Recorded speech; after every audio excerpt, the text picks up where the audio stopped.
ना कर पाऊं, लेकिन जितनी बातें की जाएं उनको समझने की कोशिश जरूर करना।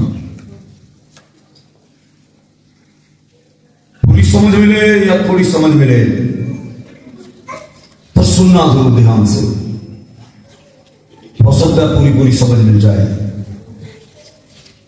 दूसरा तीमुथियुस दूसरा भाग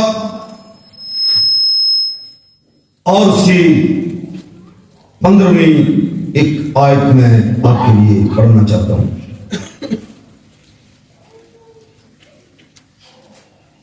और यहां पर लिखा है, अपने आप को खुदा के सामने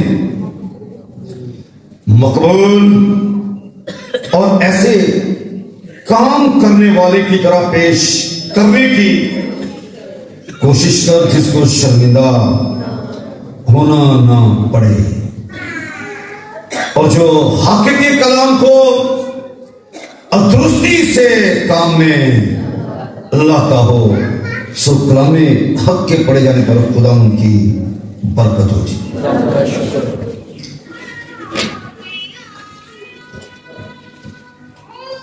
पौलुस रसूल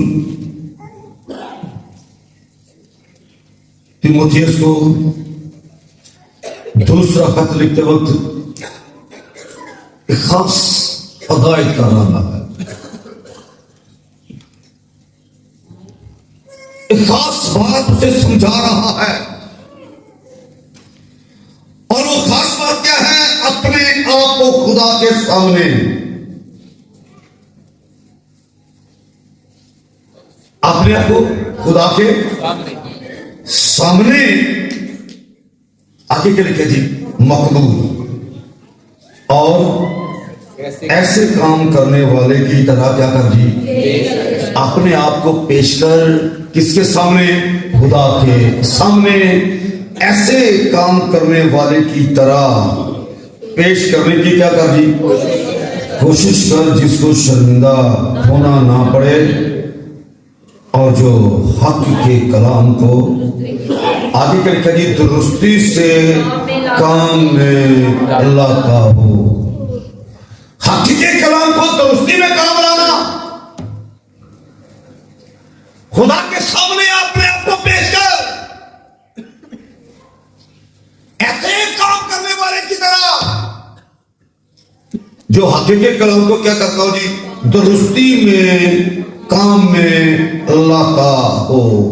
दुरुस्ती से काम में लाना बहुत ही जरूरी है कलाम खुदा, पर हक से, दुरुस्ती से, हक को दुरुस्ती से काम में लाया जाए। इतनी मुद्दत से हम खुदा का कलाम ही सुनते आ रहे हैं। कल कैसे पता चलेगा? हक का कलाम तो है, पर इसको काम में दुरुस्ती से लाया जा रहा है या कि बगैर दुरुस्ती के। हवाला पेश करने वाला किस तरह से पेश कर रहा है? क्या ठीक जगह पर इस आयत को, इस बात को पेश किया जा रहा है? क्या हक के कलाम को दुरुस्ती में और दुरुस्ती के साथ काम में लाया जा रहा है? सुनने वाले होशियार हो जाएं और सुनाने वाले भी और जना बन जाएं। बड़े सालों से मेरे दिल में यह बात थी कि मैं इन बातों को कलीसिया के दरमियान रखूं, ताकि सुनने वाला भी होशियार हो जाए और सुनाने वाला भी क्या हो जाए जी, होशियार हो जाए।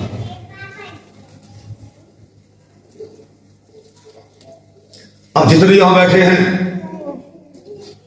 कलाम को सुनने वाले हैं, पर वक्त पहुंचा है कि सुनने वाला क्या करे जी, कलाम को सुनाए भी।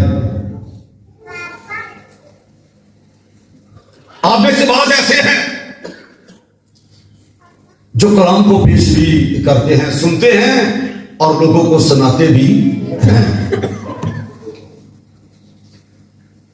लेकिन लिखा है अपने आप को खुदा के सामने मकबूल और ऐसे काम करने वाले की तरह पेश करने की क्या करो जी, कोशिश कर, जिसको शर्मिंदा होना ना पड़े और जो हक के कलाम को दुरुस्ती से काम में लाता। कलाम सुनाने वाला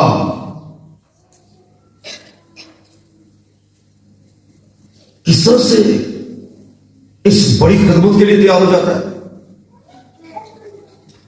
खुदा के मुख की बातों को दूसरों तक कैसे पहुंचाता है,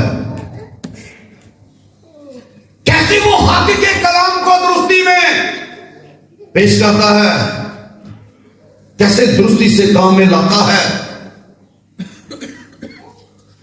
इसके लिए क्या करना पड़ता है? फिर वो सुना हुआ कलाम कैसे असर करता है, सुनने वाला किस हालत में बैठा हो,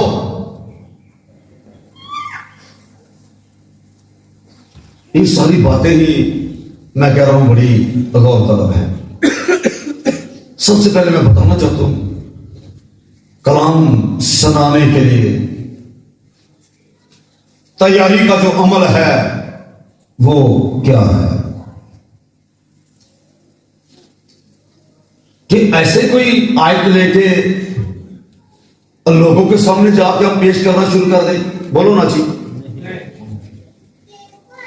ऐसे हम पैगाम तो दे देंगे लेकिन सुना हुआ कलाम लोगों की जिंदगी में उस तरह असर नहीं रखेगा जिस तरह कलाम के असर के बारे में लिखा हुआ है कि वो बेतसीर नहीं लौटता।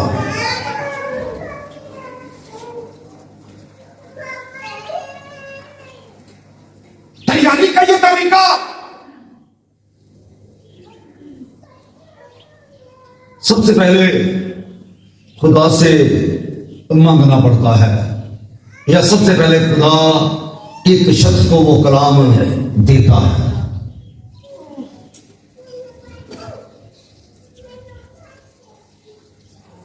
एक आयत मिल गई, एक बाब मिल गया, एक किताब मिल गई, फिर उसके बाद मिले हुए कलाम को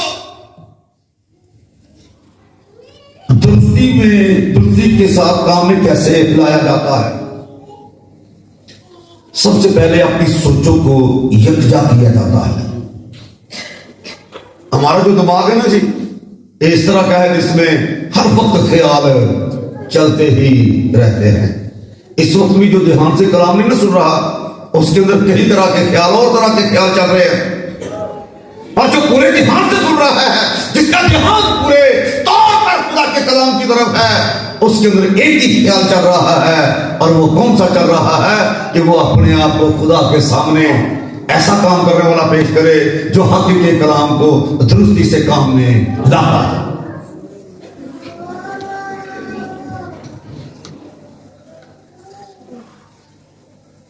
सोचो की यकसुई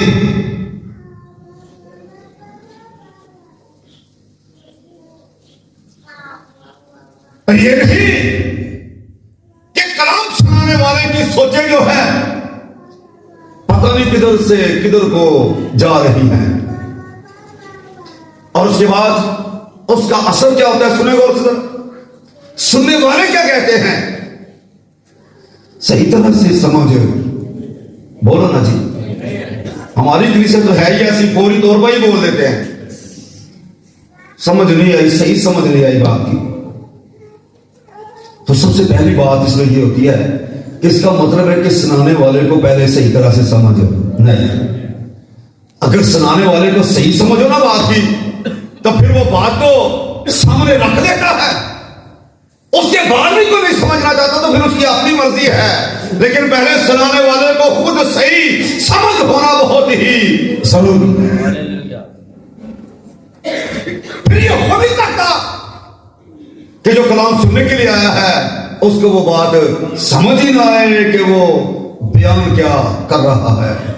वास करते हुए साथ साथ बताते जाते हैं, मैं ये कह रहा हूं, मैं ये कह रहा हूं। भाई आप जो कह रहे हो लोग सुन रहे हैं कि आप क्या कह रहे हो। मेरे ख्याल में बार बार ये बताने की जरूरत नहीं है कि मेरे कहने का मतलब ये है। क्या सुनने वाले नादान है? बोलो जी। दना लोग हैं सुनने वाले भी। अभी अगला हिस्सा सुनने वालों का भी है।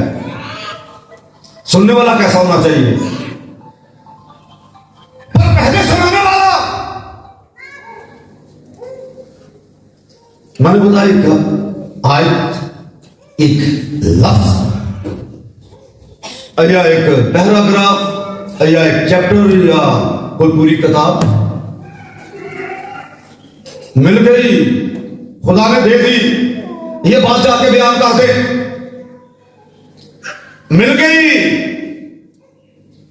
और उसके बाद उसको खुदा के सामने रख के उस पर सोचो विचार करना, खुदा से और रहनुमाई मांगना कि मैं इसको किस तरह से बयान करूं कि कलीसिया की जरूरत पूरी हो जाए। हम जरूरत नहीं आते हैं, हमारी दुआओं का जो रंग है वो यह है कि हम भूखे और प्यासे तेरे पास आए हैं। क्या लेने के लिए आए हैं? जिंदगी की रोटी। उस रोटी की सही तैयारी, खाने वाला तंदुरुस्त रहे।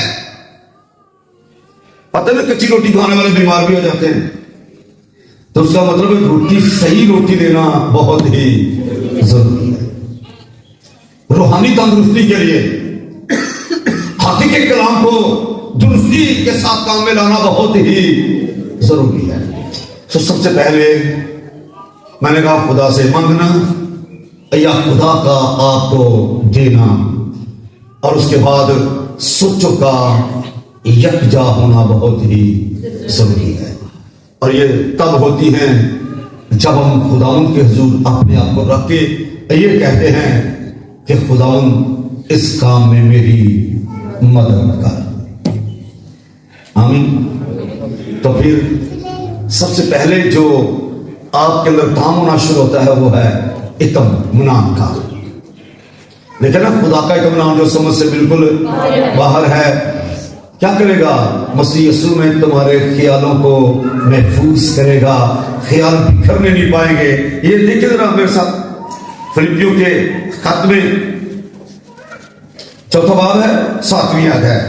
तो लिखा खुदा का, तो खुदा का इत्मीनान जो समझ से बिल्कुल क्या है जी, बाहर है, तुम्हारे दिलों और ख्यालों को क्या करेगा? मसीह यीशु में महफूज रखेगा। ख्याल मुंतशिर भी है। आपको पता होगा मैं क्या बयान कर रहा हूं। बाज़ दफा ऐसा होता है कि बयान करने वाला बयान कर रहा है, आधा वक्त तो ठीक जा रहा है, आधे वक्त के बाद उससे मालूम ही नहीं रहता कि मैं बयान क्या कर रहा हूं और मुझे किस तरफ लेके जाना है। शायद आपको इन चीजों का इतना तजर्बा नहीं है, या बातों को हो भी, लेकिन अगर नहीं तो आज के बाद हो जाएगा। सुनने वाला भी होशियारी से सुनेगा कि आयत शुरू क्या की गई थी और ये जा किस तरफ रही है। सोचे मुंतशिर हो गई, सुनाने वाला अपनी बात पे कायम नहीं रहा। उसकी वजह क्या थी? इत्मीनान उसके अंदर मौजूद नहीं था, और इसी वजह से सुनाते सुनाते ख्याल भी महफूज नहीं रहे, बिखर गए, दुरुस्त राह पर नहीं रहा बंदा। इसलिए लिखा है तो खुदा का इत्मीनान जो समझ से बिल्कुल बाहर है, तुम्हारे दिल और ख्यालों को मसीह यीशु में क्या करेगा जी? महफूज रखेगा, जब आप उसकी रहनुमाई में चलेंगे। रूहानी तैयारी, सोचों का दुरुस्त होना, उसके बाद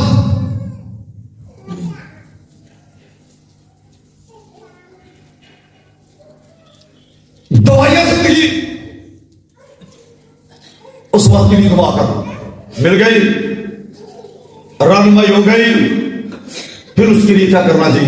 खुदा के हुजूर झुक के दुआ करना कि जब मैं सुनाऊं तो कलाम का दरवाजा क्या हो जी मेरे लिए खुला रहे, क्योंकि बेशुमार ऐसी बातें होती हैं, ये सुनाने वाले सही तरह से जानते हैं, बेशुमार ऐसी बातें होती हैं, सुनाते सुनाते ही खुदा का रूह आपको हदायत करना शुरू कर देता है, पर होती वो उसी के साथ जुड़ी है जो ठीक वक्त और ठीक मौका पर काम में दुरुस्ती के साथ आ जाती है। पर ये दुआ करने वाला शख्स और स्पेशली तैयारी के वक्त और सुनाने से पहले अगर कोई गैर जुबानों में दुआ करता है तो फिर उसकी रूहानी हालत बड़ी ही दुरुस्त हो जाती है। जरा सुनेगा उसे जो कुछ मैंने कहा ग्रंथियों 14वें बाब में से, मैंने इसलिए कहा सुनो सिर्फ पहला ग्रंथियों 14वां बाब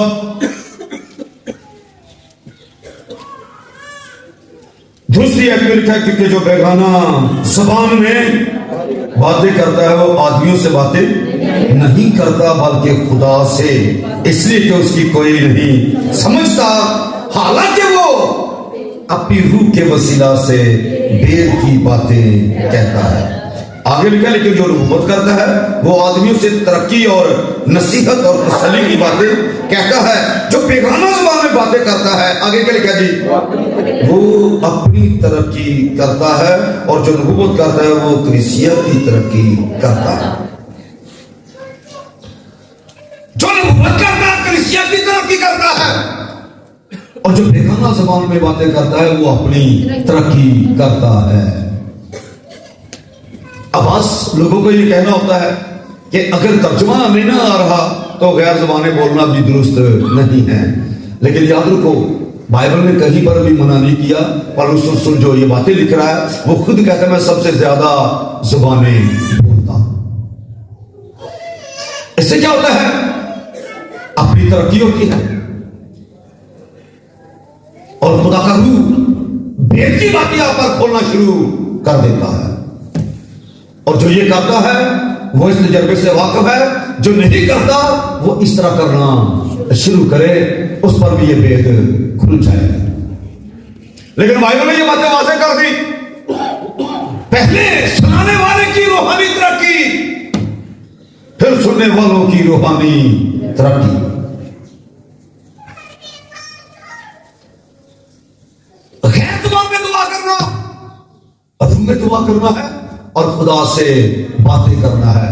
जब आप खुदा से बातें करना शुरू करते हो तो फिर खुदा भी आपसे बातें करना शुरू करता है। आमीन। और वो बातें जो खुदा आपको देता है, जब उन बातों को कलीसिया के अंदर रखा जाता है तो फिर कलीसिया हर रोज क्या करती है जी? तरक्की करती जाती है।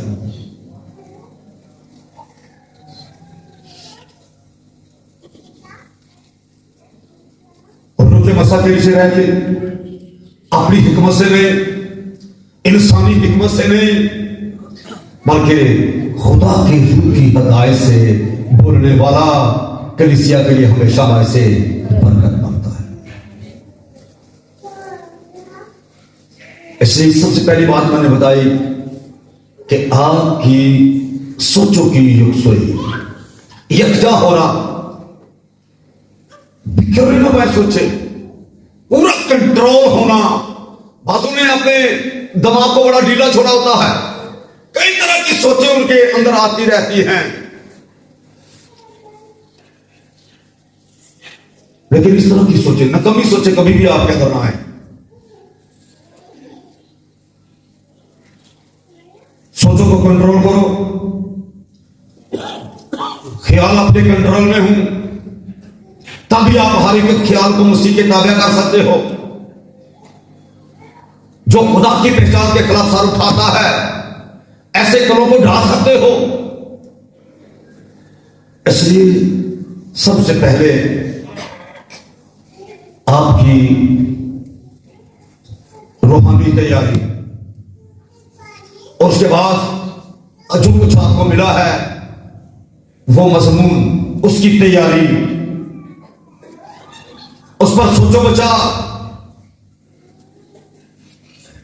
खुदा के रूह की रहनुमाई, आसमानी मदद का होना बहुत ही जरूरी है। सो इस तरह से कलीसिया क्या करती है जी, बरकत भी पाती है और रूहानी तरक्की भी करती है। जब आप रूह की तहरीक से बोलना शुरू करते हो, फिर उसके बाद इस रूहानी तैयारी के बाद वो कलाम आपके अंदर जोश मार रहा हो। जब वो कलाम आपके अंदर क्या करेगा जी, बोलो, जोश मारना शुरू करेगा। जैसे यिर्मयाह में लिखा हुआ है, निकाले मेरे साथ,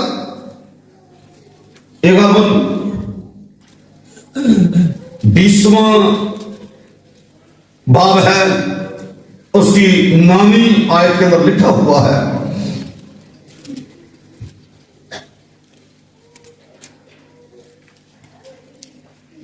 हाँ जी, यिर्मयाह 20वां बाब 9वीं आयत लिखा है। और अगर मैं कहूं क्या मैं उसका जिक्र ना करूंगा, ना फिर कभी उसके नाम से कलाम करूंगा, तो उसका कलाम मेरे दिल में जलती आग की मानिंद है, जो मेरी हड्डियों में पसीदा है। और मैं ज़ब्त करते करते थक गया और मुझसे रहा नहीं जाता। कलाम इस तरह जोश मारे कि रहा नहीं जाता, वो मेरी हड्डियों में पसीदा है, मेरे दिल में चलती आग की माने। अगर कलाम चलती आग की मानद हम निकल जाएगा तो दूसरों के लिए क्या होगा जी, बरकत का वसीला सबब होगा। और अगर आपके अंदर ही रहेगा, बोलो ना जी, तो क्या करेगा, आपको अंदर ही अंदर से जलाना शुरू करेगा। दोबारा जरा सुन ले। और अगर मैं कहूं क्या मैं उसका जिक्र ना करूंगा और ना फिर कभी उसके नाम से कलाम करूंगा, तो उसका कलाम मेरे दिल में क्या है जी, जलती आग की मानिंद है, जो मेरी हड्डियों में पसीदा है। और मैं ज़ब्त करते करते क्या होगा जी, थक गया और मुझसे रहा नहीं जाता। जिसके अंदर खुदा का कलाम होता है, उसके अंदर जोश मारता है और उसे रहा नहीं जाता। ये हो ही नहीं सकता कि कलाम किसी के अंदर हो और उसके अंदर जोश ही ना मारे। बोलो ना जी, वो बड़े डिले अंदाज में खिदमत करे। बोलो ना जी, कोई चीज अंदर हो वह रहती है। किसी के पास खिदमत हो अंदर रहती है, किसी के अंदर बोझ हो अंदर रह सकता है, हो ही नहीं सकता। अगर किसी के अंदर कोई चीज है तो वो उसके अंदर रह ही नहीं सकती। आप नहीं जानते, इस साल बेशुमार कलीसिया के अंदर ऐसे लोग उठ खड़े हुए हैं जिन्होंने फैसला कर लिया है कि इस साल हम भरपूर तरीके से खुदा उनकी खिदमत करेंगे। आमीन। मैंने उनको नहीं कहा, खुदा उनकी तरफ से हिदायत है, रूह कुद्दूस की रहनुमाई है, बोझ आया है उनके अंदर, सोच बनी है उनकी। कैसे? क्योंकि कलाम उनके अंदर जलती हुई आग की मानिंद है। और अब वो ज़ब्त करते करते थक गए हैं, अब उनसे रहा नहीं जाता। रसूलों की बात निकाले जरा सुने, 18वां बात,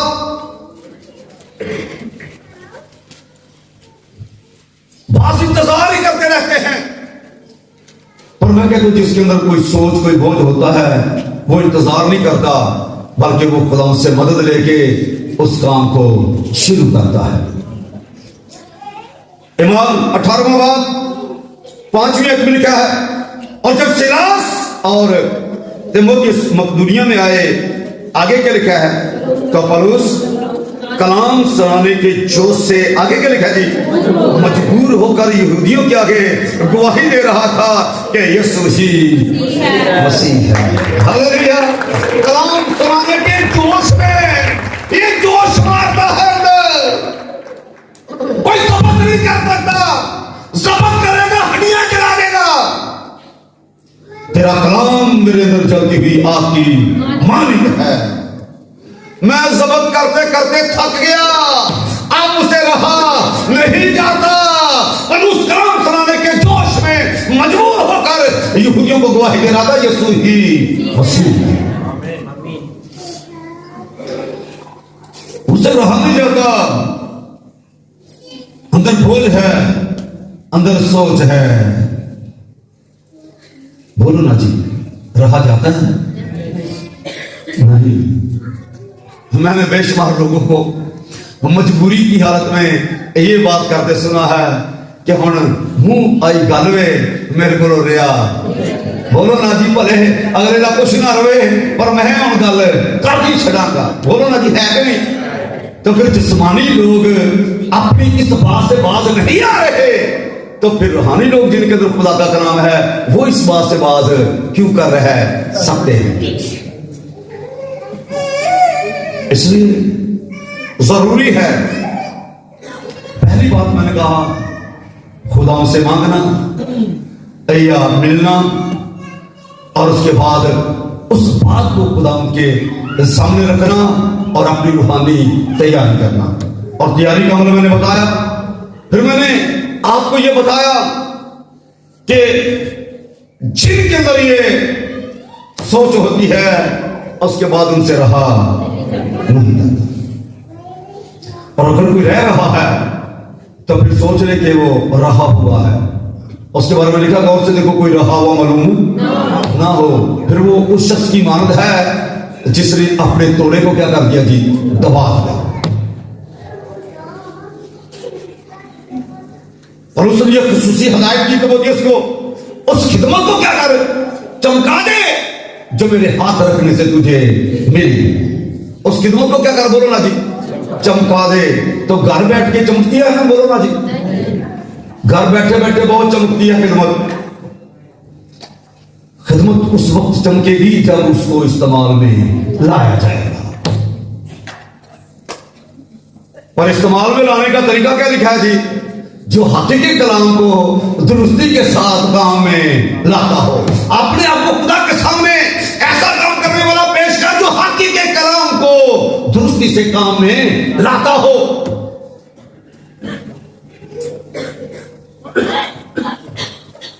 ये नहीं जो लोगों ने बपतिस्मा लिया हुआ है और आप जाकर कलाम के जोश में उनको ये कह रहे हो बपतिस्मा लो, यही बात करते जा रहे हो और वो कहते जा रहे हैं हमने लिया हुआ है। बोलो ना जी, हकीकी कलाम को दुरुस्ती के साथ काम में नहीं लाया जा रहा। जरूरत ये है कि जिन्होंने तौबा की, बपतिस्मा लिया, उनसे ये पूछा जाए क्या तुमने ईमान लाते वक्त रूहुल कुद्स पाया? अगर नहीं पाया तो खुदा से मांगो, वो तुमको देगा। यह है हकीकी कलाम को दुरुस्ती के साथ काम में लाना। जो कुछ आपके पास है उससे आगे तोड़े मिल गए, अब उनको कार्य से लेन देन करो जी। हकीकी कलाम को दुरुस्ती के साथ काम में लाना, रूह की तहरीक से बोलना, अपनी सब्र के बाद उसके बाद रूह की तहरीक से बोला जाए। ऐसे बोला हुआ कलाम वाकई जिंदगियों को झंझोड़ देता है और खुदा के लिए क्या करता है जी? तैयार करता है। इसलिए जरूरी है कलाम सुनाने के अमल में इस तैयारी को जिंदगी का हिस्सा बनाना। तब तुम खुदा के सामने अपने आप को ऐसा काम करने वाला पेश करोगे जो हकीकी कलाम को दुरुस्ती के साथ काम में लाता हो। दुरुस्ती के साथ काम में लाना बहुत ही जरूरी है। और यहां पर आपने इन बातों को गौर से सुन लिया। कलाम सुनाने के इस अमल के अंदर किस तरह की सोचों का आपके अंदर होना बहुत ही जरूरी है। मुनादी करते वक्त एक बात को बड़ा ही सामने रखना जरूरी है। बस कलाम तो बड़ा अच्छा सुनाते हैं, लेकिन वो पूरी खुशखबरी नहीं सुनाते। हक़ कलाम को दुरुस्ती से काम में नहीं लाते, इसलिए दुरुस्ती के साथ काम में लाना बहुत ही जरूरी है। जैसे आप देखते हैं अपुल्लोस रसूलों के ईमान के अंदर बड़ा अच्छा कलाम सुनाने वाला था, लेकिन मुनादी यूहन्ना के वक्त में ही करता था। लेकिन फिर उसको खुदा का कलाम और सेहत के साथ सुनाया गया और उसको बताया गया कि गुनाहों की माफी तो यीशु के वसीला से है। इसलिए आपकी मुनादी का जो मरकज है वो खुदा का बेटा यीशु होना बहुत ही जरूरी है। आमीन। और यीशु मसीह के बगैर कोई पैगाम मुकम्मल नहीं है। आप अय्यूब की बात करते हो, अच्छा करते हो, दाऊद का नमूना उसकी दलेरी को पेश करते हो, अय्यूब का सबर बयान करते हो, बहुत अच्छा करते हो, लेकिन जब तक यीशु के सबर और दलेरी को बयान नहीं करोगे बात मुकम्मल नहीं। किसी नबी का जिक्र करके बात को मुकम्मल कर देते हो, बात अच्छी है लेकिन बात मुकम्मल नहीं। मरसद जरा खरोथियो निकाले और सुने जरा गौर से।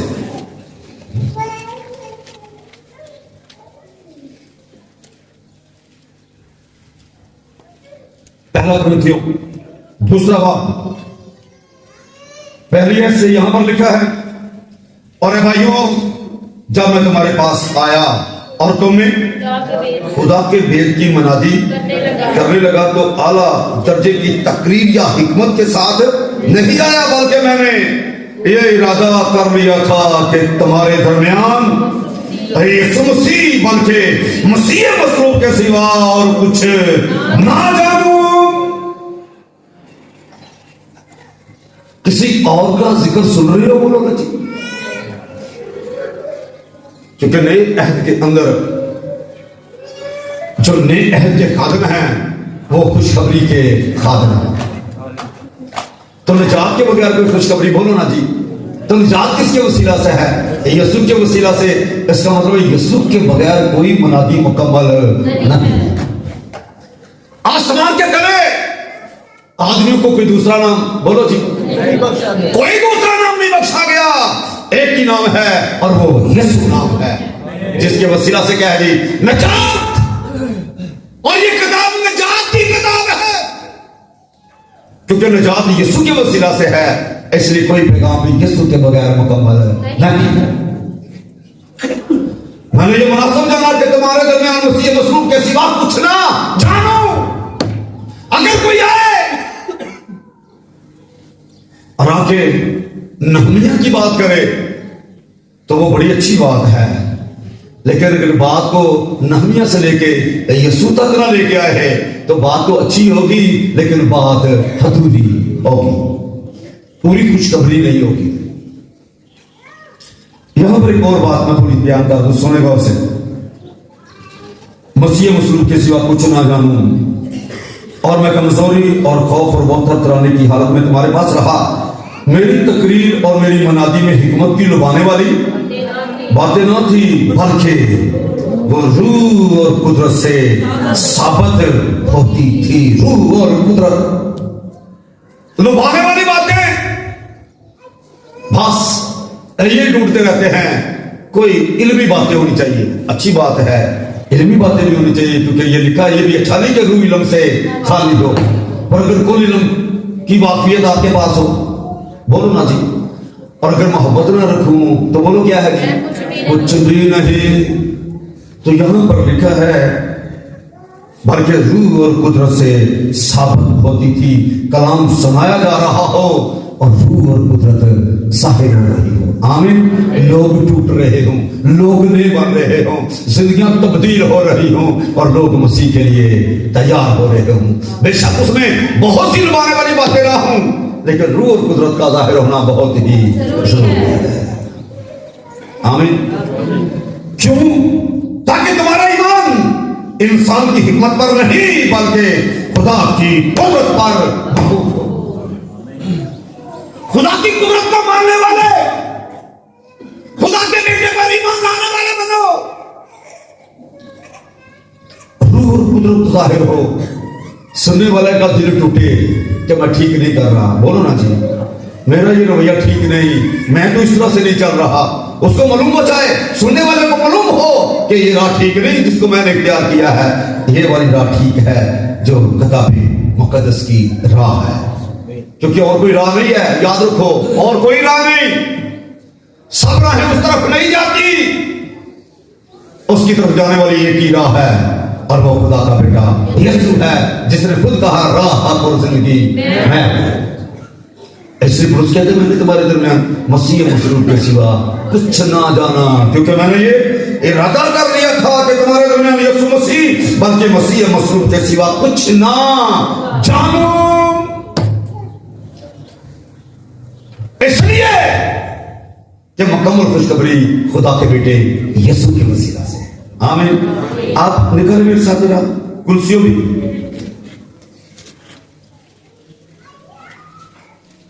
और देखिए जरा कुर्सियों, ये पहला बाब है, और पहले बाब की मैं 27 में ऐसे आपके लिए पढ़ूंगा, जरा गौर से सुने। जिन पर खुदा ने जाहिर करना चाहा कि गैर कौमों में उस बेट के जलाल की दौलत कैसी कुछ है, और वो ये है कि मसीह जो जलाल की उम्मीद है तुम में रहता है, जिसकी मनादी करके हम हर एक शख्स को नसीहत करते हैं और हर एक को कमाल दनाई से तालीम देते हैं, ताकि हमें हर शख्स को मसीह में कामल करके पेश करें।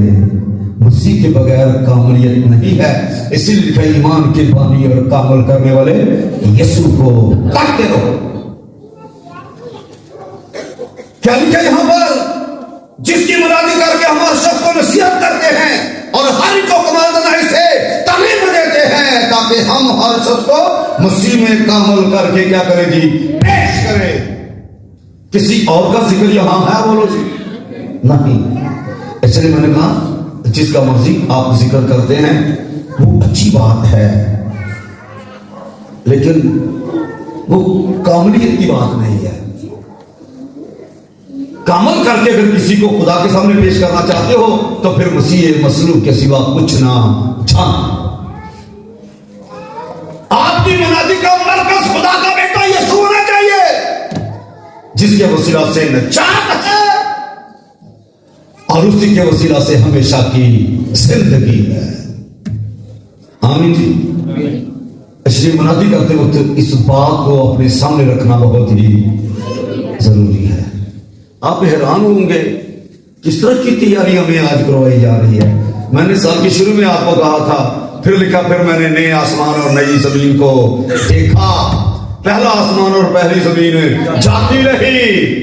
तो मुकाशवा 21वां बाब जो है ये वो नई शुरुआत है, उस वक्त का जिक्र है जो बहुत जल्द आपके दरमियान कायम होने वाला है। तो उसकी तैयारी के लिए पहले लोगों को तैयार करना भी बहुत जरूरी है, और जो तैयार हो गए हैं वो दूसरों को तैयार करना शुरू करें, यह भी बहुत जरूरी है। तैयारी की इस अमल में मुझे ये जरूरत पेश आई कि मैं इन बातों को आपके सामने रख दूं। मैंने पहले कहा पता नहीं मैं किस हद तक आपको बता पाऊंगा, लेकिन जितना भी बता पाऊंगा आपकी भलाई के लिए होगा, आपकी तैयारी के लिए होगा। और उसके बाद किसी को थोड़ी समझ आए या ज्यादा समझ आए, पर इसको बस सुन ले। आप जो कुछ सुनाया जा रहा है बहुत ध्यान से इसको सुन ले कि सुनाया क्या जा रहा है, फिर आपको जरूर ही एक नया रुख मिल जाएगा। अभी बहुत सी और बातें हैं। मैंने बताया कि इंसानी हिकमत से अगर कोई शख्स इसको बयान करेगा तो फिर लोगों की जो रूहानी शक्ल है वो इंसानी शक्ल बनती जाएगी, और अगर रूहानी तौर से बयान करोगे तो फिर कलीसिया की जो शक्ल है वो रूहानी शक्ल बनती जाएगी। भला किस तरह की? वैसा ही मसाज रखो जैसा मसीह यीशु का भी था। आमीन। आप देखना आपका मसाज मसीह यीशु की तरह बनता जाएगा, क्योंकि वो बिगड़ी हुई फितरत को तब्दील करने की कुदरत रखता है। वजन जिस्म के साथ तो कलाम सुनाया ही नहीं जा सकता।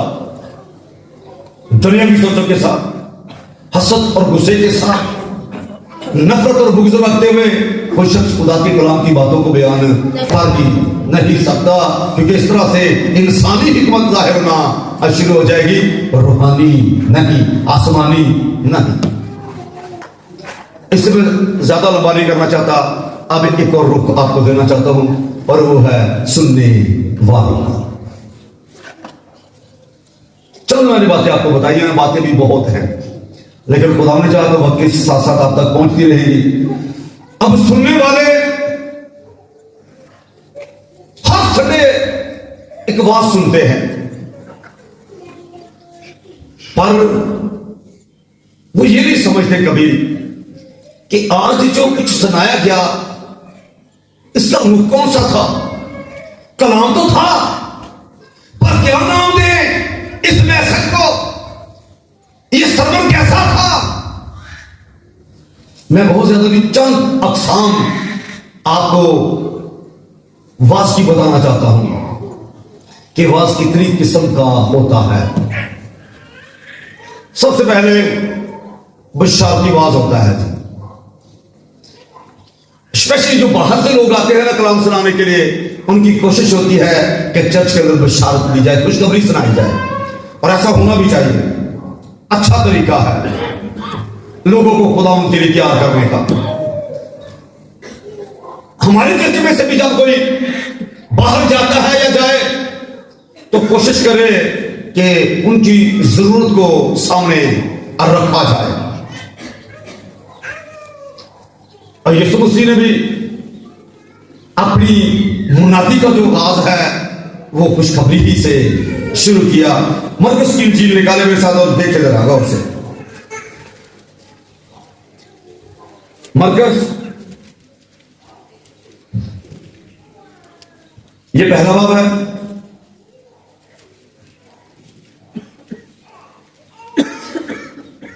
बारहवीं आयत में 4, और उन्होंने उसे बेयाबान में बेच दिया, और वो बेयाबान में 40 दिन तक शैतान से आजमाया गया और जंगली जानवरों के साथ रहा किया, और फरिश्ते उसकी खिदमत। फिर यूहन्ना के पकड़वाए जाने के बाद यीशु ने गलील में आकर आगे के कही खुदा की खुशखबरी की मनादी। जिस चीज की मनादी? खुशखबरी की बशारत देना शुरू कर दी, खुदा की खुशखबरी की मनादी की, और कहा कि वक्त पूरा हो गया है, खुदा की बादशाही नजदीक आ गई है। आगे क्या करो जी? तौबा करो और खुशखबरी पर ईमान लाओ। तौबा करो। लोगों को बड़ी अच्छी समझ आती है और उनके अंदर ये सोच भी आती है कि हम तौबा याफ्ता है, हमने तौबा कर ली है, पर खुशखबरी पर ईमान लाओ। ये बातों को सही तरह से समझ नहीं मिला। खैर यीशु की जो मनादी थी वो खुशखबरी की मनादी थी। और आपने 14वीं आयत में सुना, फिर यूहन्ना के पकड़वाए जाने के बाद यीशु ने गलील में आकर क्या किया जी? खुदा की खुशखबरी की मनादी की।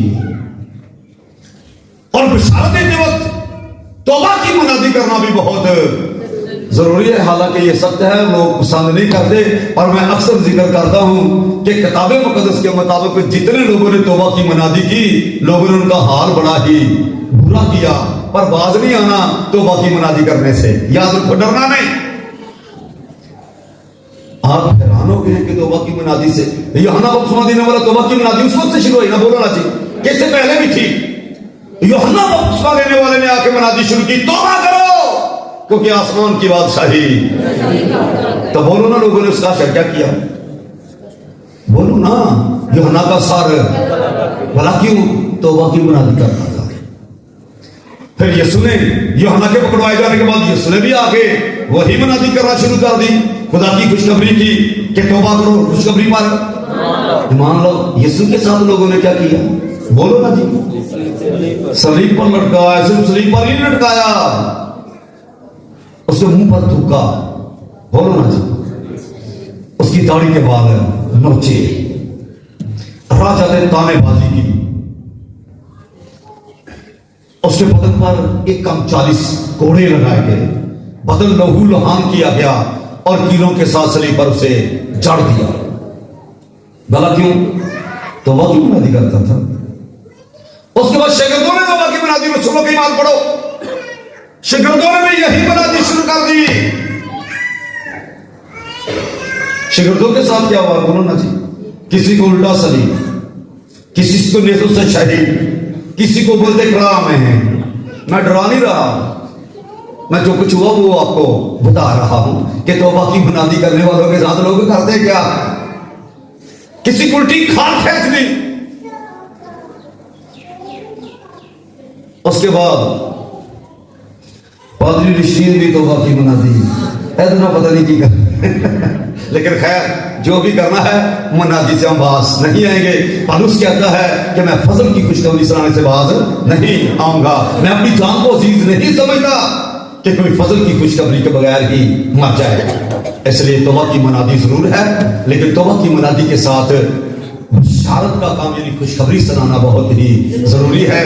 जब ऐसा किया जाए तो फिर समझ लेना कि ये वाज जो है इसको बशारती वाज कहते हैं। मैं आपके लिए शांत करने लगा थोड़ा सा, क्या बोलेंगे इसको? ये बशारती वाज है, इसमें खुशखबरी सुनाई गई, साथ तौबा को भी ऐड किया गया, लेकिन इस वाज को क्या कहेंगे, नाम क्या देंगे? बशारती वाज। बशारती वाज सुनाते वक्त सुनाने वाले का चेहरा डरा हुआ नहीं होना चाहिए कि मैं तौबा की मुनादी कर रहा हूं, अब हाल क्या होगा।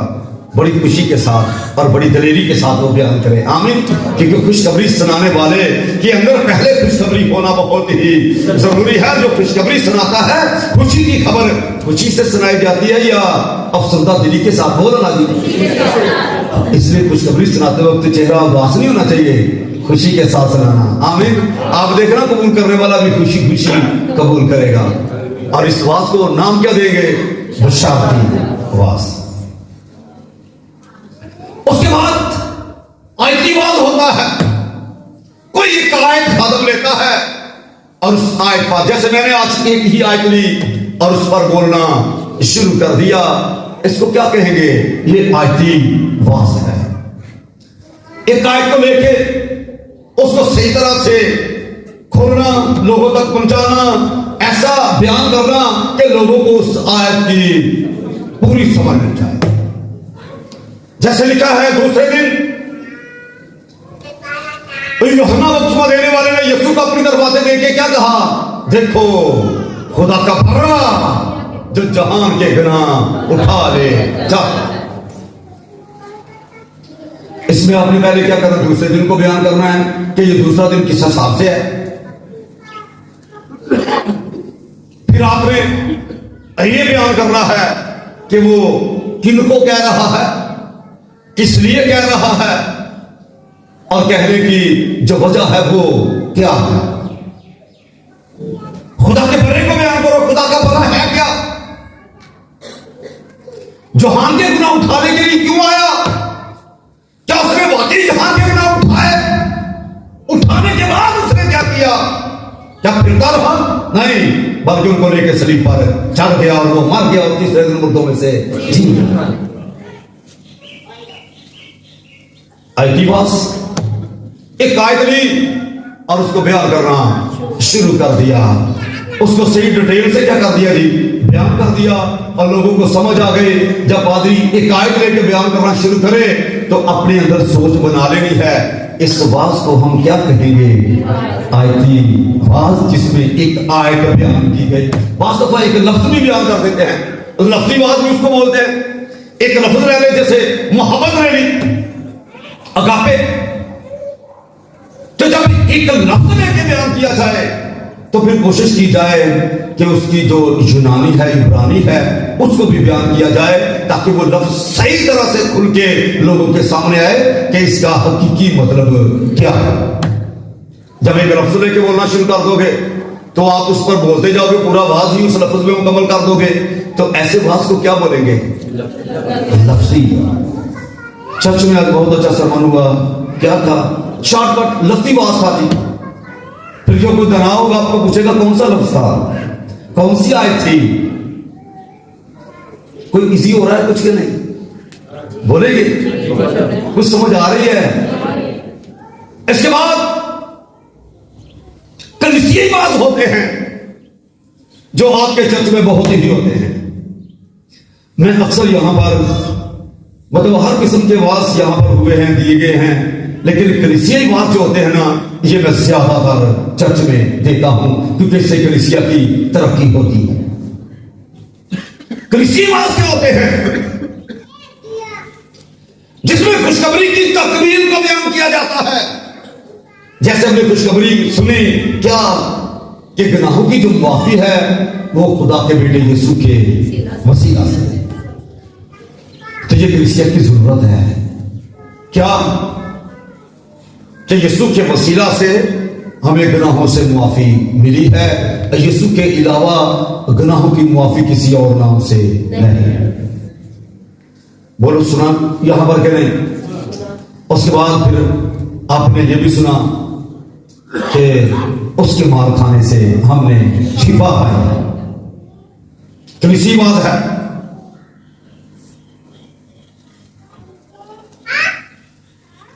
अरे यीशु का लहू हमें तमाम गुनाहों से पाक करता है।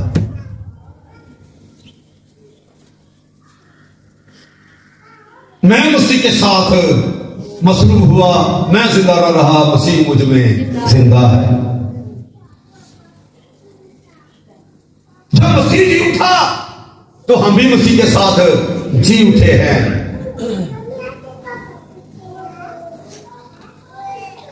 कलीसिया उठाई जाएगी, बहुत जल्द वो वक्त आने वाला है। ये सारी बातें जो है ना, ये कलीसिया की क्या है? जरूरत है।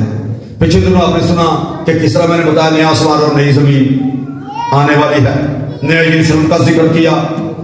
जो तख्त पर बैठा वो बोल के कह रहा है मैं सब चीजों को नया बना देता हूं। ऐसा वक्त आने वाला है जिसमें ना कोई मातम होगा, ना मौत होगी, ना दर्द होगा। बोलो ना जी। और जो तख्त पर बैठा ऊंची आवाज में कहता है देखो मैं सब चीजों को नया बना देता हूं। और उसमें ये वाज़ेह किया गया कि जो नया आसमान और नई जमीन है उसमें जाने वाले कौन से हैं? वो जो नए मखलूक हैं। और लिखा जो मसीह उसमें वो नया मखलूक है।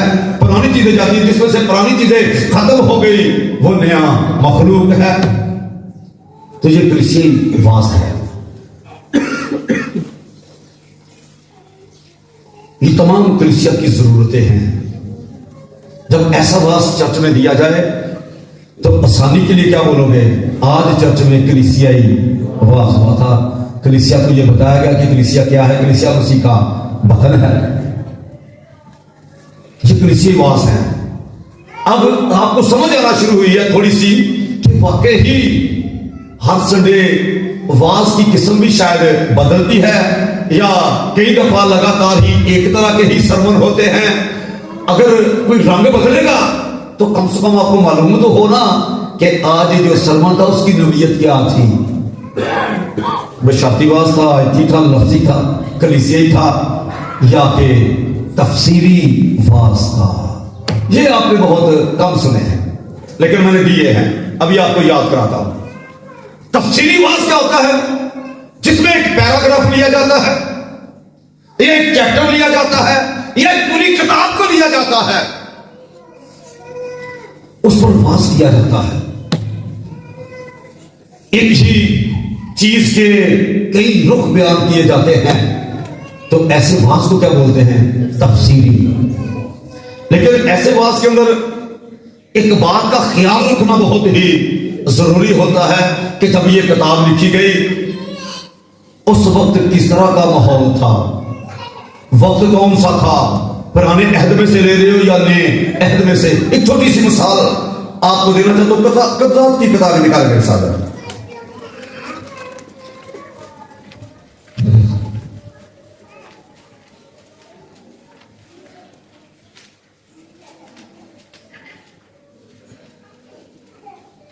ये 7वां बाब है मेरे ख्याल में, देखिए जरा।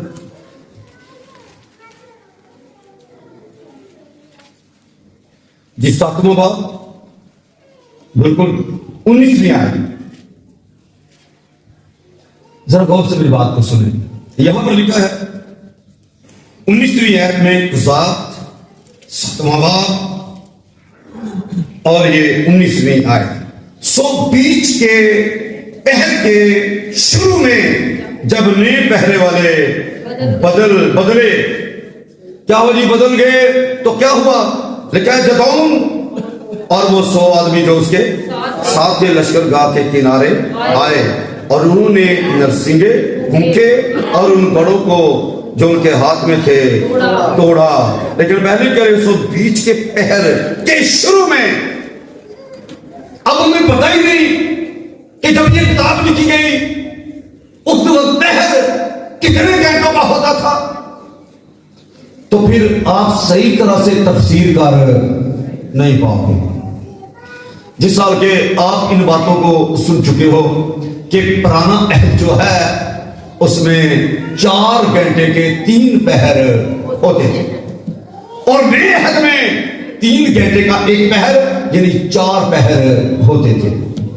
जैसे लिखा यीशु चौथे पहर के करीब झील पर चलता हुआ, या तीसरे पहर के करीब, या पतरस और यूहन्ना दूसरे पहर के करीब हकने जा रहे थे।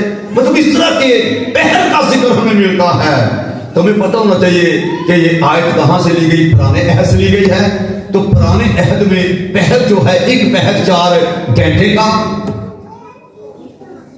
और 3 पहर 1 दिन में होते थे। इस तरह नए अहद में पहर 3 घंटे का और कितने बन गए जी? 4 पहर। अब जब चौथे पहर का जिक्र आएगा तो आपको समझ मिल जाएगी कि 4 से 6 बजे का टाइम था। तो यहां पर क्या लिखा है जी? सो बीच के पहर में, जब पुराने अहद में 3 पहर हैं तो इसका मतलब मुश्किल समझना मुश्किल नहीं कि बीच वाला पहर दरमियानी है, दूसरा पहर है। आमीन। तो इस तरह से इन बातों को आप आसानी समझ सकते हैं। हिजकिय्याह को कहा गया हड्डियों की वादी में चला जा, और वो हड्डियों की वादी में क्या हुआ जी? चला गया। और वहां पर जाकर उसने क्या की जी? उसको कहा गया इनसे क्या, सुखी हड्डियों खुदावंद का कलाम सुनो।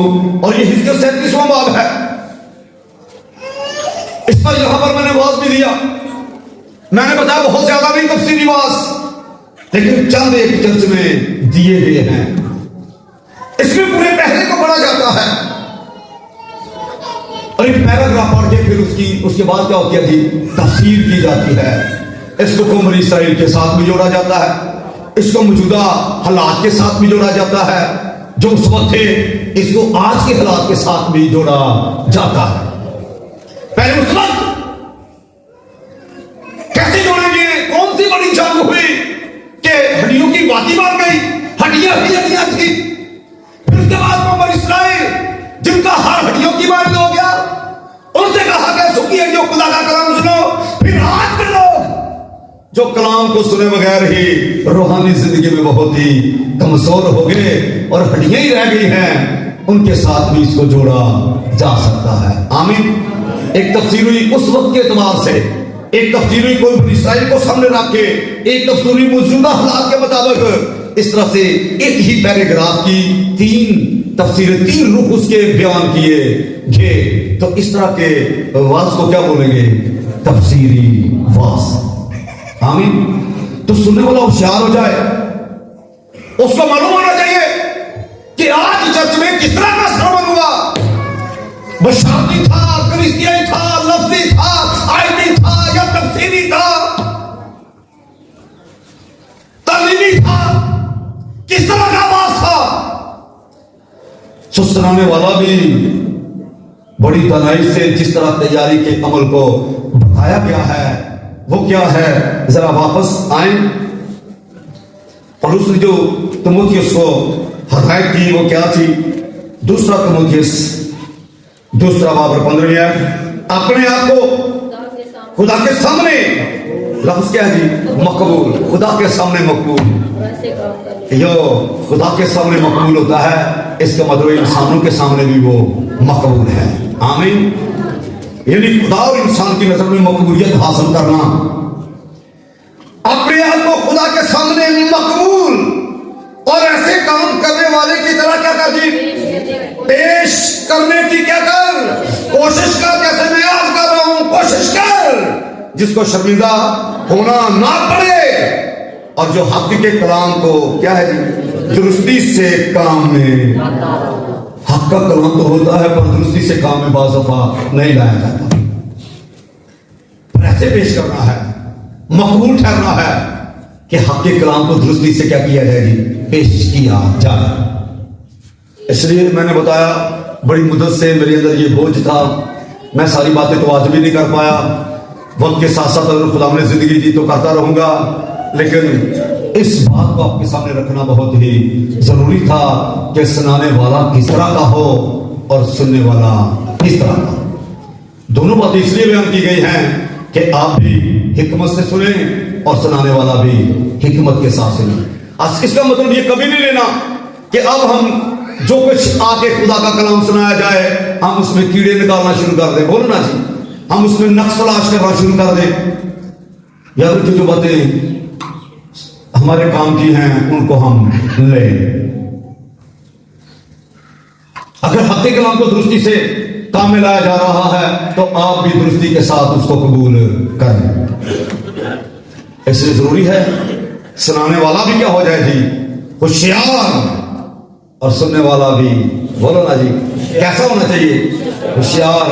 अब आप रूहानी जिंदगी में इस लेवल पर हैं कि आपके सामने ये बातें रखना कोई मुश्किल बात नहीं। कोशिश की गई है कि इन बातों को आप समझें। आप तना लोग हैं, कलाम को सुनने वाले हैं। अब जरा इस नए साल 2026 में, क्योंकि वक्त बिल्कुल थोड़ा रह गया है, यीशु अब बहुत जल्द आने वाला है, तो जितनी बातें मेरे दिल में हैं, मेरी कोशिश है इस साल वो सारी बातें आपके सामने रख दूं ताकि खुदा हमेशा आपको बरकत दीजिए।